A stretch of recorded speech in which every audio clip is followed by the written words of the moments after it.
I tell you truly, this young lady's name is Doris Day. Now, she's probably not the Doris Day that you expected when I announced last week that we were going to have Doris Day on the show. The Doris Day that you had in mind was probably a blonde and a little taller. But as you might have read in the papers, the Hollywood Doris Day is ill, could not be with us this evening. We're terribly sorry. Hope she's better. But we always give you what we promise you. And so when we found that the Hollywood Doris Day couldn't be here, we started a hunt, and we found this Doris Day. Where are you from, honey? 325 North 10th Street, Prospect Park, New Jersey. So here is Doris Day of 325 North 10th Street, Prospect Park, New Jersey, and she's got a secret. I've Got a Secret, starring Garry Moore.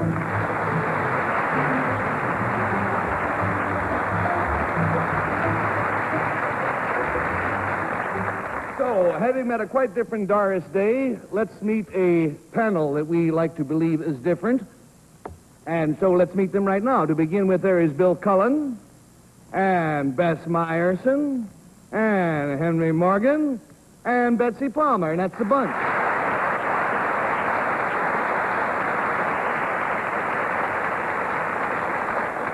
Now then, if you heard that loud applause, Henry, in the back, that was for you. David Susskind is in the audience tonight, and I thought you'd like to know. Now then, I would like to welcome our first contestant, please. Will you come in?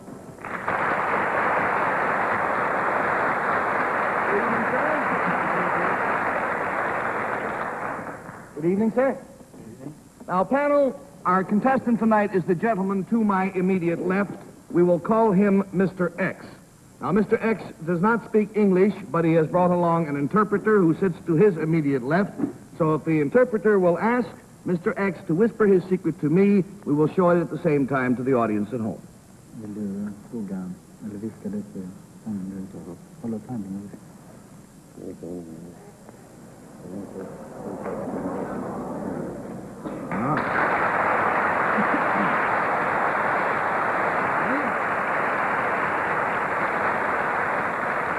Now, to help classify Mr. X's secret, it concerns something that is going to happen.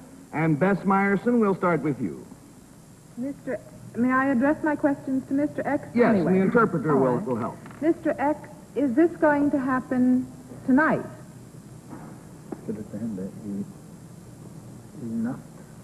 No. In the near future? In the near future? Yes. Yes. Is it going to happen in this city of New York? Yes. I see. Does it have anything to do with the Foreign Service in any way? Does it have anything to do with Foreign Service, meaning the State Department? Let's put it that way.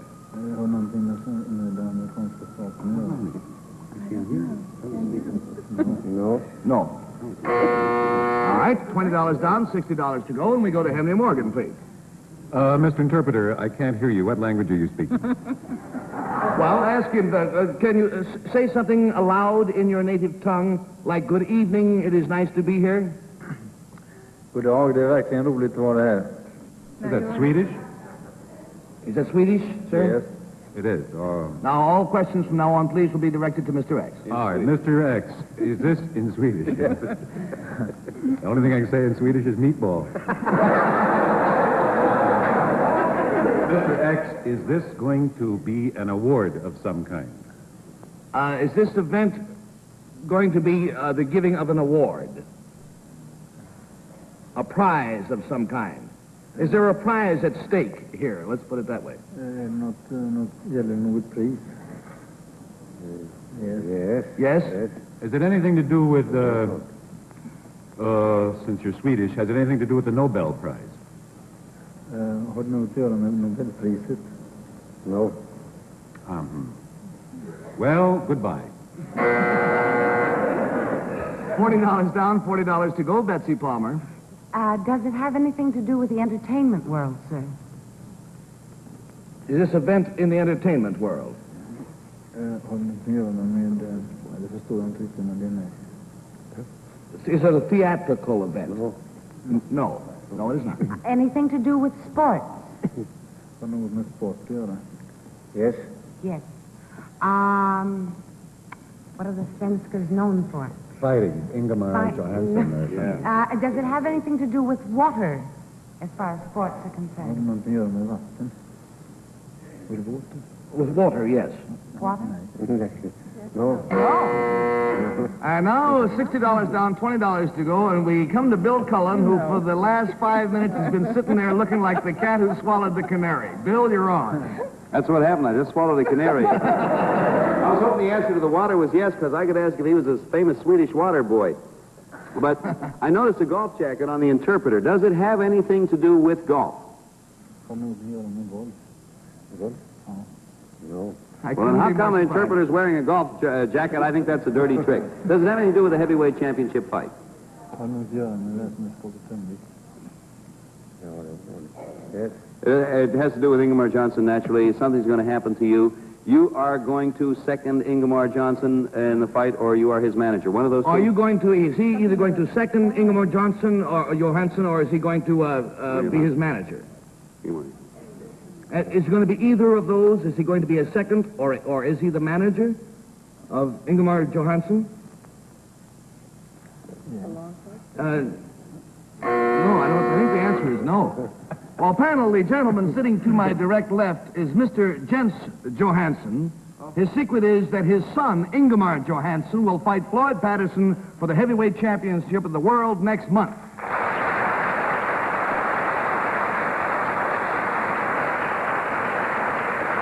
And in case you hadn't already guessed, their interpreter for the evening has been Ingemar Johansson.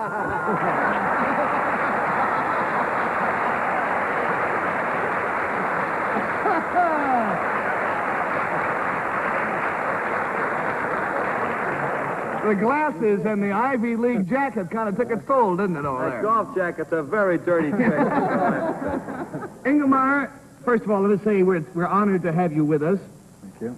Will you ask your dad a question for me? Yes.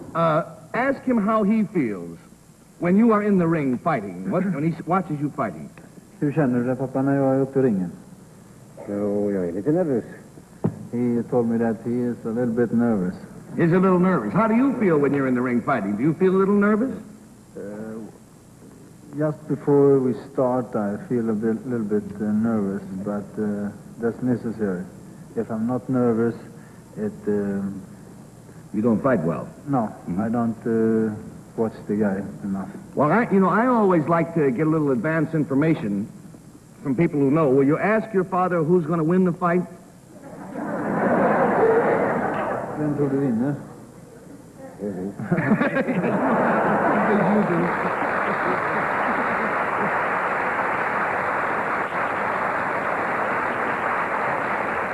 Well, I was talking to the gang from Sports Illustrated, and they tell me that they think you have got a whacking good chance at it.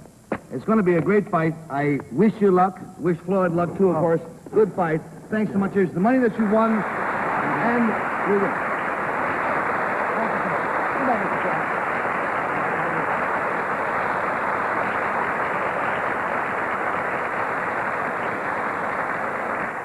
Isn't he a marvelous-looking guy? Yeah. And by the way, we are indebted to I don't have a copy of Sports Illustrated here. I wanted to hold it up to give them a plug because they have been very kind in seeing to it that both Mr. Johanssons were with us tonight. But now, my friends, having had that thrill, and it was for me at least, now it is time for us to meet our special guest for tonight. Now, as you know, we had a secret all prepared for the Hollywood Doris Day, and as I've said, she was not well and just simply couldn't make it. But our New Jersey Doris Day has kindly consented to fill in for her tonight and take over the secret we had planned for Doris. Now, naturally, this young lady is not a professional and therefore does not ad-lib, so we have prepared a complete script for her from which she will read. So now, let's meet the star of the new Columbia picture, It Happened to Jane, which happens to co-star the I've Got a Secret panel and myself. All of us are in the same movie, that fast. And here is the beautiful actress and singer, Miss Doris Day.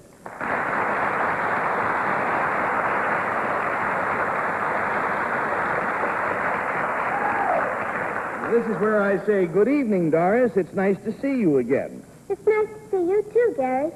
I must say the panel and I certainly enjoyed working with you in your new movie, It Happened to Jane. It's a place The pleasure is all mine, Garry. They're a charming group. There you are, panel. You're a charming girl. Now, when does the picture open? It opened last night in Boston. Now, Doris, can you tell us about your secret for tonight? I'll be happy to, Garry. But first, the panel will have to go into the soundproof room because my secret is rather complicated, and I have to explain it to you. Very well, panel. You have your orders. Go to the soundproof room. Take your blindfolds with you, please, and return blindfolded. Stay tuned. There's more. Hi, welcome back. Now, Doris, the movie that we all made together is about railroading, which I assume is why you've had this model train set up on stage. But what does that have to do with the secret? We're going to have a race. A train race? Why? Because I want to find out which of the panelists talks the most. Well, I'd like to find that out myself, which one talks the most. But how are we going to do that with a train race? Because each train is connected to a Microphone. microphone on the panel set. I see. Now, in other words, Bill's microphone is connected to this set of trains, which is marked Bill Cullen, and whenever Bill talks, the sound of his voice will be converted into electricity, and that will move his train. Now, the longer his questions are, the further his train will move. Then when Bess Meyerson asks the questions, her train will move, and so on. And therefore, whoever talks the most will win the race. Now, let me show you how this works. I'll get over on Bill's mic. Now, you watch Bill's train, and as I talk, it moves. If I talk in jerks, it moves that way. Or if I take my time, then there he goes. Now then, there goes Bill's train back, and I have to get Bess back in line, too. She was hunching. Oh, okay. A little further back, fellas. A little further back. That does it. All right. Now, the idea is that we're having a contest to see which panelist talks the most, and whoever gets a set of trains over the finish line first will be nominated Big Loudmouth of 1959. Okay? All right. Now, let's have the panel back with their blindfolds on, please. And, Doris, may I tell you, you're doing a lovely job. Thank you, Daddy. I'm sure that she's had such trouble learning to call me Garry. She called me Mr. Moore, and I said, no, you're a grown-up Doris Day, and you're supposed to call me Garry. And so every time she says Garry, it kind of sticks in her throat.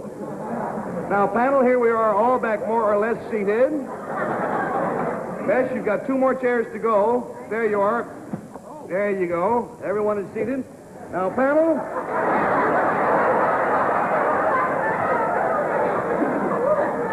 Panel, Doris Day's secret concerns something that is happening. We're going to have you ask one question at a time, please, but we'll keep going until the game is over.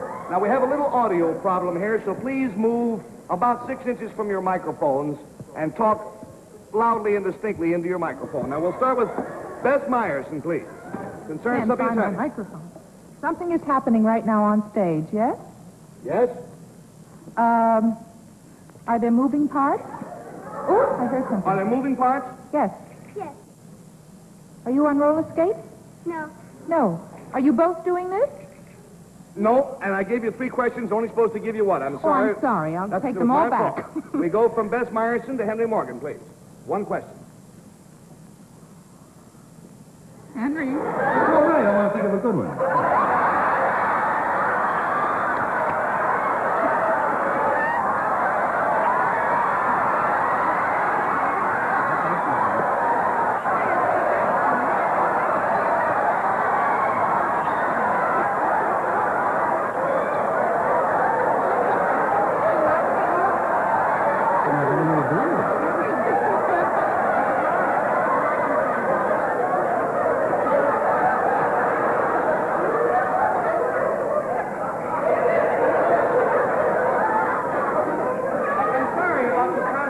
Henry, I'll explain later.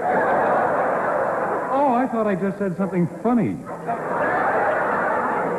no idea how funny it was. Hold the phone half a moment. Wait.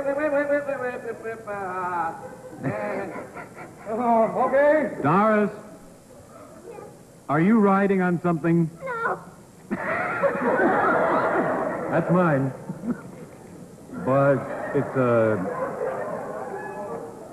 it's Betsy's turn. Yeah. Is it my turn? Doris, are you having a race of some sort? No. No?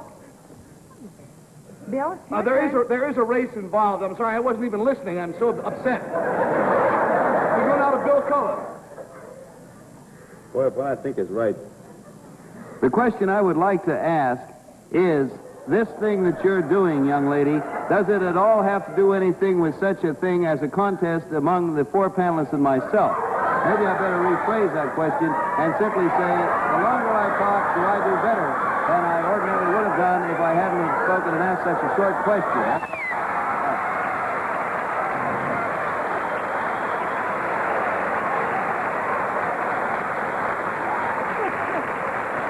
Bill, you may remove your blindfold. Let's go to Bess Meyerson for one more and see what happens.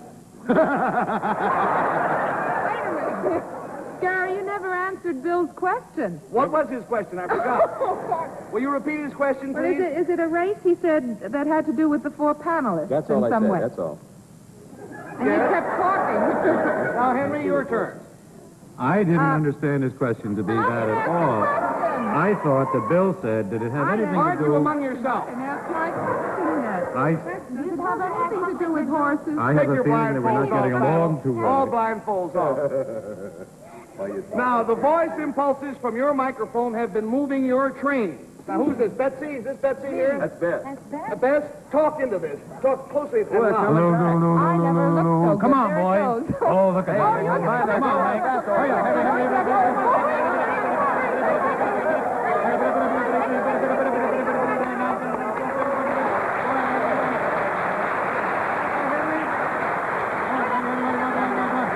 Henry, I'll explain to you what the bit... Goodbye. Henry...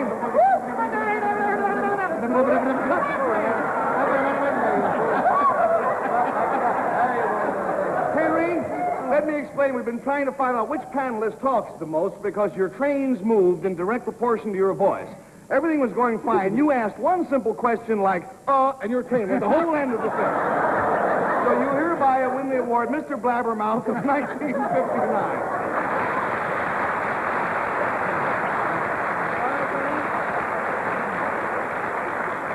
I am sure that your mother, who's watching, must be proud of you. Your money will be waiting for you backstage, and we'll also have a carton of Winston's for your dad. And thanks ever so much. I'm very proud of this young lady, Doris Day.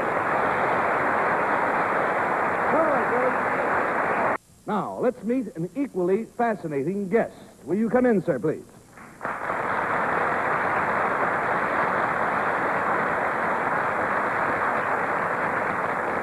Well, oh, and by the way, yes.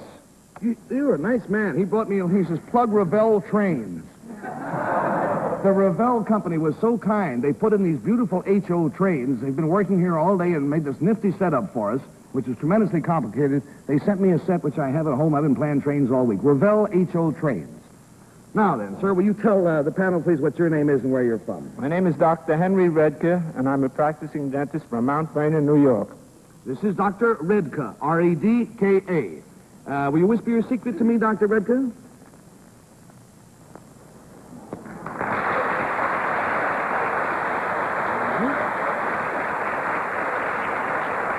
Panel, Dr. Redka's secret concerns something he is going to do. And we will start again with Betsy. Come on. I do hear.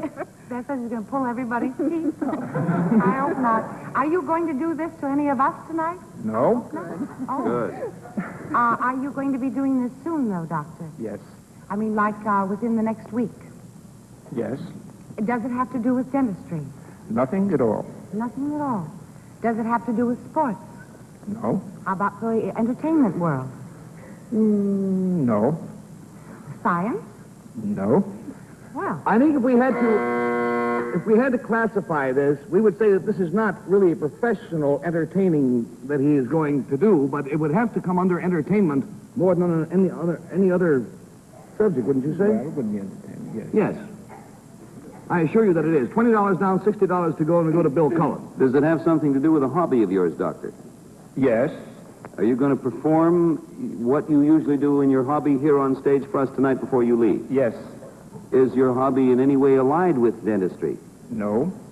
Do you use a tool or tools in order to pursue this hobby? Yes. Do you carve? Because No. I always think of dentists as carving. $40 gone. Bess Myerson? Would this be considered an unusual ability that you have? Yes. And it required some special training. Did you have to go Well, not special training. I mean, you didn't have to go to school or anything No, like no. that. It's a physical manipulation of some kind. Are you going to throw things at Garry? Oh, no, I wouldn't do that. No, he's a Backwards nice with a man. No. You're going to throw something at an object? Not throw it, no. No. Are you going to use... All right, $60 down, $20 to go. We go to Henry Morgan, please. Doctor, do you use a special device that you made? Yes. Is there a title for it? Could I come up with the answer? Is there a name of No, I for don't this believe thing? so. I doubt it. Oh, boy. You could, you know, if we were gonna Is it do it. electric? No. Does it move? Does it have moving parts? No. No moving parts. All right, you're going to see this. Panel, Dr. Redke's secret is something that you're going to have to see to believe. He is going to put me inside a soap bubble.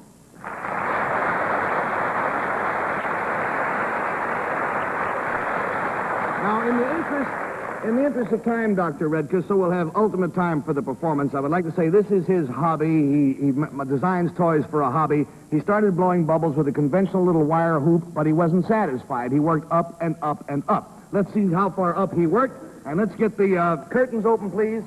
Now, I'll help you get set up, Doctor. First is just a plastic film that we put over the stage floor so as it should not get too slippery, and people therefore fall down. We now have over here a 3-inch deep pan of a special mixture of Dr. Redke's. And he starts with the smallest of his hoops, and now he'll show you that how you can chop a bubble in half, or even quadrisect it. You got to get a bubble first. Well, it takes time sometimes.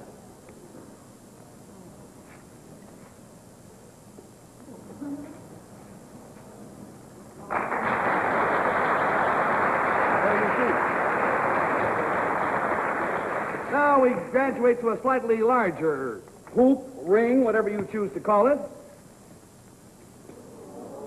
And isn't that pretty?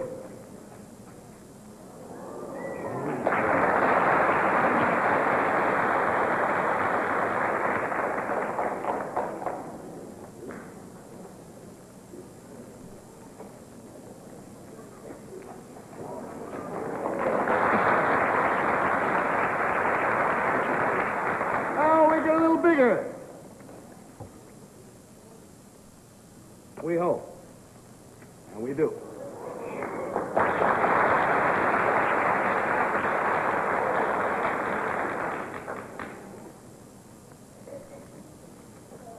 It's always a bad thing to say on black and white television, but you should have color because the colors are gorgeous.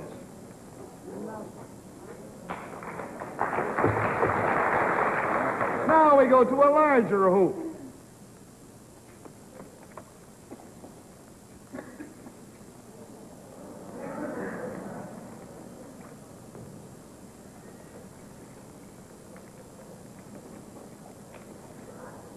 Now then, if I may have my raincoat, Ducky.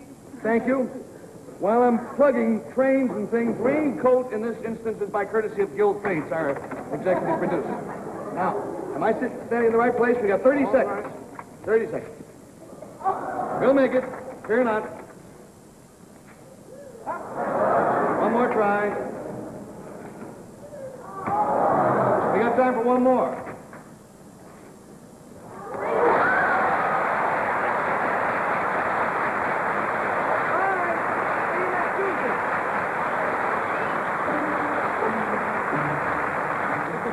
Goodson, Bill Chapman production. It's promised down by Samuel Winston. This is John Shadow speaking.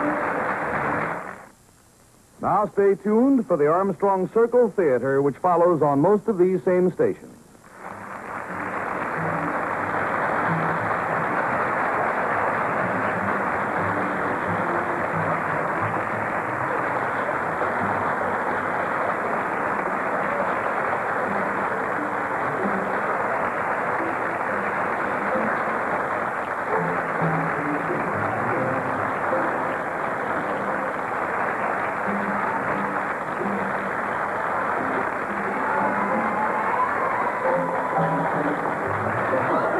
That's mine. But it's Betsy's turn. Is it my turn? Doris.